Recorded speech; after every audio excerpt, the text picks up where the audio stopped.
Viewers, आप सभी का इनके भाई सिंपल ब्लॉग्स में खूब सारा स्वागत है गाइस। आई होप आप सब स्वस्थ हैं, खुश हैं। मैं भी स्वस्थ हूँ गाइस। तो गाइस, आज तो रात से कल से ही बादल बादल हो गया है, बूंदाबांदी भी हो गई है, मौसम खराब हो गया है। और पता है, रात को कभी सर्दी लगती है, कभी गर्मी लगती है। ओढ़ लो तो गर्मी लगती है, और जैसे कि खोल दो तो सर्दी लगती है। और फिर सो जाते हैं हम खुले हुए में, तो फिर हाथ पैर बॉडी पूरा पेन करती है। तो ये मौसम गड़बड़ हो गया है, लगता है चटोरों की शादी आने वाली है। ऐसे बोलते हैं ना कि चटोरे बच्चे होते हैं जिनकी शादी होती है, तो ऐसा मौसम हो जाता है। पर ये सब पता नहीं, लेकिन हाँ, मौसम तो होता ही है बीच में, ऐसे फरवरी जनवरी बूंदाबांदी हो जाती है। तो वो कोई बात नहीं है, ये तो कहने की बात है। कहते हैं लोग, ऐसे डराते हैं शायद बच्चों को। तो ऐसा है। तो गाइज मैं मतलब लाइट भी ऐसे टाइम पे जाती है। मॉर्निंग में गई थी कि आज 3 बजे गई थी, पता नहीं चला मुझे आज तो, क्योंकि मैं ना कंबल में से निकली नहीं बाहर। वरना मुझे रोज पता चलता है 3 बजते हैं तो नींद खुल जाती है। नींद तो खुली होगी बट पता नहीं, मैं आज खड़ी नहीं हुई। मतलब खड़ी क्या नहीं हुई, मैंने देखा ही नहीं झाँक के, मोबाइल में देखा नहीं टाइम।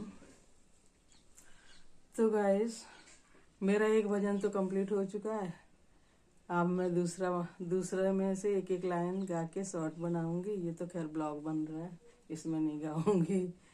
और गाइस, पता है कि मेरे साथ एक इंसिडेंट, क्या बोलेंगे, वाकया हुआ था। मेरी शादी हो चुकी थी उस टाइम, तो मैं वो शेयर करती हूँ आज। मेरे फादर, हम दोनों सिस्टर 1 साल छोटे बड़े ही हैं। दोनों की शादी हो गई थी। उसके बाद लेके गए मेरे भाई को पढ़ाने के लिए बाहर ही, उन्होंने साथ में रखा, आर्मी में थे ना, तो उधमपुर लेके गए पूरी फैमिली को। इस वजह से भाई मेरा 5 क्लास गांव में कर चुका था। उसके बाद हम लोगों की शादी निपटा के फिर ले गए, लेकिन साथ में ले गए। हम दोनों बहन थी, छोटी वाली तो वहीं एडमिशन हुआ था, वो इतनी छोटी थी। और मेरी नानी भी थी, क्योंकि हमारे मामा नहीं थे ना, तो मेरी नानी भी बाद में हमारे साथ ही रहती थी। तो वहाँ पे ले गए, तो फिर वहाँ फैमिली वेलफेयर सेंटर में सिलाई वगैरह, ये कढ़ाई, ये सब बुनाई सिखाया जाता था। तो मम्मी ने बोला ज्वाइन कर लो, जाया करो, पैसे नहीं लगते हैं। आर्मी की तरफ से ही था, और बिल्कुल हमारा क्वार्टर था उससे जस्ट थोड़ी दूरी था, सामने था, दिखता था। तो वहाँ जाने लगी मैं। तो मैं तैयार व्यार होके 8-9 बजे ऐसे जाती थी शायद, ऐसे ही जाती थी। और पता नहीं कितने बजे, दोपहर के तक, 12 बजे तक, पता नहीं, ऐसे लगता था। तो मैं वहाँ गई एक दिन, मतलब किसी एक दिन की बात है, जो है वेलफेयर सेंटर का टाइमिंग ख़त्म हो गया। और तो मैडम कुछ बता रही थी कि पता नहीं क्या बनाना, कुछ बता रही थी। और मैं मतलब ऐसे बैठी हुई थी, तो मैं कुछ सिल रही थी, पता नहीं क्या कर रही थी मशीन के पास, या फिर दूसरी लेडी सिल रही थी। मेरे को अचानक क्या हुआ कि मेरी आंख से मुझे लग रहा है मुझे दिख नहीं रहा है ठीक से, तो मैं ऐसे ऐसे आंख मीड़ते हैं ना, वैसे करने लगी। तो फिर मीड़ने के बाद भी मुझे सही से नहीं दिख रहा है, धुंधला धुंधला एकदम, रोशनी एकदम जा रही है। पता नहीं क्या हुआ, मेरे को लगता है शायद गैस बन गई होगी। ऐसा मेरा अंदाज है, और तो बाकी मुझे कुछ पता नहीं है।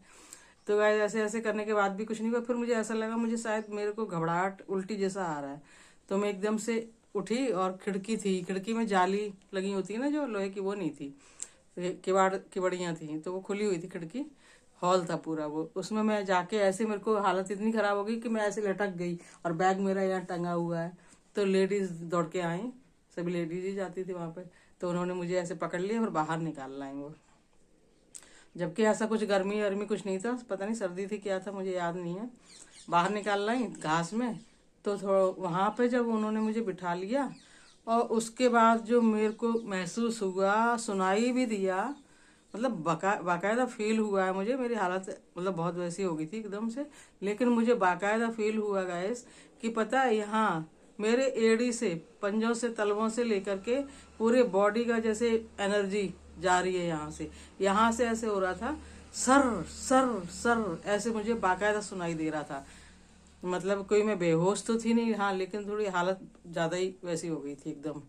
तो मुझे लग रहा था कि मेरे पूरे मतलब एनर्जी जा रही है, ऐसे फील हो रहा था, एकदम कमजोरी लग रही है। और यहाँ मुझे कानों में सब आवाज़ आ रही है। यहाँ से काफ़ी देर तक सर सर सर्राटे मचे रहे। वो क्या था मुझे नहीं पता, गैस, मैं तो मानती हूँ गैस थी, पर इतनी कितनी गैस थी जो तालू में से निकल रही थी। पता है, मुझे ऐसा लग रहा था यहाँ पे कोई ऐसे पकड़ ले, लेकिन मैं बोल तो कुछ पा नहीं रही थी। तो मैं ऐसे, लेडीज जो मेरे हाथ ऐसे मेरे आसपास थी, मेरे को पकड़ा हुआ था, तो मैंने ऐसे किया ना, जब उनका हाथ था तो ऐसे किया, तो उनको समझ में आ गया, तो उन्होंने मेरा तालू ऐसे दबा रखा था, वरना मुझे लगता है शायद यहाँ से फूट जाता मेरा ताल्लुक। ऐसा था उस दिन। वो क्या था, इतनी एनर्जी कहाँ बॉडी में थी जो ऐसे सर्राटे देके निकल रही थी। पता नहीं है, मैं अपनी बेटी से भी पूछूंगी, अपने बच्चे को मैंने कल बताया। इतने सालों में तो हम मतलब अपने उसमें लगे रहे, मेरे को कभी ऐसे, मुझे तो याद रहता है पर मैंने किसी से शेयर नहीं किया आज तक ये बात।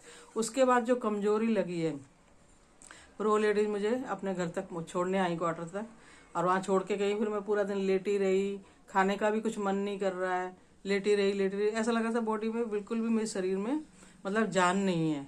मैंने 1-2 दिन मतलब ऐसे आराम रेस्ट किया मैंने, फिर जाके मैं थोड़ी ठीक हुई। मतलब काफ़ी दिन तक मुझे कमजोरी लगी है, पता नहीं वो क्या था। किसी ज्ञानी ध्यानी से पूछो तो पता चले। मतलब इतनी कितनी गैस भरी थी जो यहाँ से सर्राटे मचे हुए थे, एकदम सर सर मुझे सुनाई दे रहा था गाइस। तो ये एकदम सच्चा वाकया है।